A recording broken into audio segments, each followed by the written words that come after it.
Bonjour tout le monde, dans cette capsule-ci, on va s'initier ensemble au concept de dépendance linéaire dans des vecteurs. Donc de la façon qu'on va procéder, c'est qu'on va commencer par ensemble représenter des vecteurs graphiquement. Donc graphiquement, on va représenter des vecteurs qui sont linéairement dépendants et ensuite, on va se donner une définition mathématique de ce qu'est la dépendance linéaire. Donc laissez-moi commencer tout de suite par vous définir un vecteur.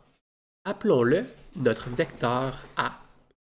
Donc ici, j'ai le vecteur A, qui est un vecteur de dimension, qui est un vecteur de dimension 2, 2. On peut tracer dans mon graphique de gauche ici ce vecteur-là. Donc le vecteur 2, 2, c'est le vecteur suivant dans mon graphique. Excellent. Donc j'ai ici mon vecteur. On se souvient qu'en algèbre linéaire, je peux multiplier mon vecteur par des scalaires sans problème. Par exemple, je pourrais créer le vecteur 2A, le vecteur 2A qui serait tout simplement égal à 4, 4. Donc j'ai multiplié chacun de mes éléments par 2 et ça me donnerait le vecteur 4, 4. Donc ici, ici j'ai mon vecteur A et j'ai mon vecteur 2A. C'est donc de dire qu'à partir de mon vecteur A, je peux générer plusieurs points dans mon plan. En fait, je vais pouvoir générer, et je vais prendre ma règle pour le faire d'une façon, qui est plus jolie. Donc, avec mon vecteur A, je peux effectivement générer des points le long de ma courbe en rouge. Et laissez-moi ici rester dans le cadran positif. Donc, tous ces points ici, le long de ma droite en rouge, sont des points que je peux générer en multipliant mon vecteur A par un scalaire positif. Donc, pour atteindre ce point ici, par exemple, je pourrais multiplier mon vecteur A par un scalaire K, que je ne connais pas ici, mais ce scalaire K-là existe pour me permettre d'aller chercher ce point-là le long de ma droite. Je peux également aller chercher des points du côté positif. Donc, imaginez-vous que mon scalaire est plutôt égal à moins 2. Donc, je fais moins 2 fois mon vecteur A. Fois mon vecteur A, et c'est égal à moins 4 et moins 4. J'aurais donc ici, laissez-moi retracer ma règle ici, ma ligne en rouge, je serais donc capable également d'aller chercher les points le long de ma courbe en rouge dans le cadran négatif. Donc ici, le point moins 4, 1, 2, 3, 4, serait défini comme ça ici. Donc, moins 2 fois mon vecteur A est égal à ce point-ci le long de ma courbe. Excellent. On voit qu'avec mon vecteur original A, je suis capable d'aller tracer des points tout le long de cette courbe-là. Et donc, la question que je vous pose, c'est la suivante. Quand vous regardez le vecteur, imaginez-vous que je vous avais donné le vecteur B. Je vous avais donné le vecteur B égal à moins 4, moins 4, moins 4. Vous, quand vous regardez ça, est-ce que vous voyez de l'équivalence entre le vecteur A et le vecteur B? Je sais que j'ai le droit de multiplier mes vecteurs par un scalaire. Donc ici j'ai multiplié mon vecteur par mon scalaire. Et ce que je sais, c'est que le vecteur B est égal à moins 2 fois le vecteur A.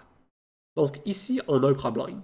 Mes deux vecteurs génèrent très exactement les mêmes courbes. Donc si je reprenais ma droite ici, ce qu'on observerait, c'est que mon vecteur B peut également créer n'importe quel point le long de ma courbe en rouge. On va donc dire ici que nos deux vecteurs sont linéairement dépendants. Les deux génèrent exactement les mêmes points dans mon graphique. Et mathématiquement, on peut représenter ça mathématiquement grâce à l'équation suivante. On va dire que deux vecteurs sont linéairement dépendants si je peux multiplier mes vecteurs par un scalaire. Donc ici, appelons mon vecteur A et mon vecteur B.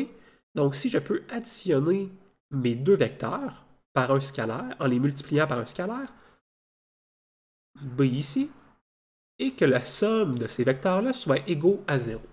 Donc, laissez-moi me faire un petit peu de place ici. Donc, regardons ensemble. J'ai un vecteur A. J'ai un vecteur A ici qui a les dimensions 2 et 2. Et j'ai un vecteur B qui a les dimensions moins 4, moins 4. Est-ce que je peux trouver deux scalaires C, donc deux valeurs de C non nulles? Donc, simultanément, ces deux scalaires-là doivent être non nuls. Est-ce que je peux trouver des valeurs assez de sorte que l'addition de mes deux vecteurs va être égale à 0? La réponse, c'est oui. Donc ici, je vais laisser C1 est égal à 1 et C2 pour mon vecteur B va maintenant être égal à 0,5. Donc quand vous multipliez 0,5, donc vous avez maintenant le vecteur 2, 2 plus le vecteur moins 2 va effectivement être égal au vecteur 0, 0. Je viens donc de prouver mathématiquement que mes deux vecteurs sont linéairement dépendants. Et graphiquement, c'était très évident. Donc graphiquement, on pouvait très bien voir que mes deux vecteurs, mon vecteur B et mon vecteur A, étaient capables d'engendrer très exactement les mêmes points. Regardons deux vecteurs pour lesquels ce ne serait pas le cas. Regardons deux vecteurs qui sont linéairement indépendants.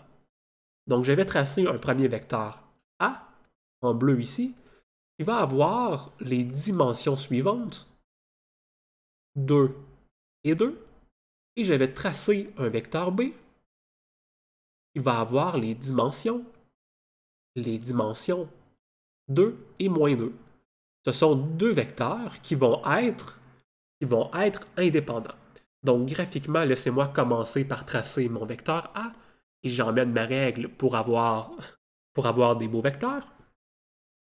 Pour avoir des beaux vecteurs, c'est important quand vous êtes en examen, quand vous êtes en classe, utilisez toujours la règle.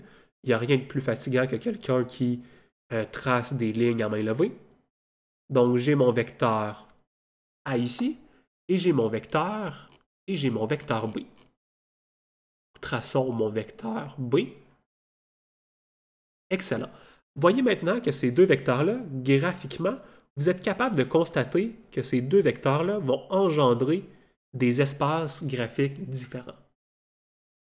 C'est-à-dire que mon vecteur A peut générer, ici, notons-le, mon vecteur A peut générer toute ma droite ici à 45 degrés, et mon vecteur B peut générer toute ma droite à 45 degrés dans les cadrans dans le cadran en haut à gauche et dans le cadran en bas à droite. Et les combinaisons linéaires de ces vecteurs-ci vont engendrer ce qu'on appelle un espace vectoriel. Donc, tous les points de mon graphique en deux dimensions ici, par exemple le point rouge ici, peut être noté comme étant une combinaison linéaire du vecteur A et du vecteur B. Donc, il existe un scalaire C1 avec lequel on multiplie le vecteur A plus un scalaire C2 par lequel on multiplie le vecteur B qui va me permettre d'aller chercher le point suivant. Donc, on peut trouver ici ces différents scalaires-là. Mais on peut également faire la preuve ensemble. On peut faire la preuve ensemble qu'il n'existe pas, et laissez-moi retourner en jaune, il n'existe pas de scalaire C1. Il n'existe pas de scalaire C1, ni de scalaire C2, de sorte que l'addition de mes deux vecteurs ici serait égale à 0. En fait, les seules réponses qui permettraient d'obtenir ça, c'est si C1 était égal à 0 et si C2 était égal à 0. Mais on a défini ensemble que notre définition de la dépendance linéaire devait assumer que C1 et C2 sont non nuls. Donc ici, on ne respecte pas nos conditions pour juger qu'effectivement qu'on a ici deux vecteurs dépendants, deux vecteurs linéairement dépendants.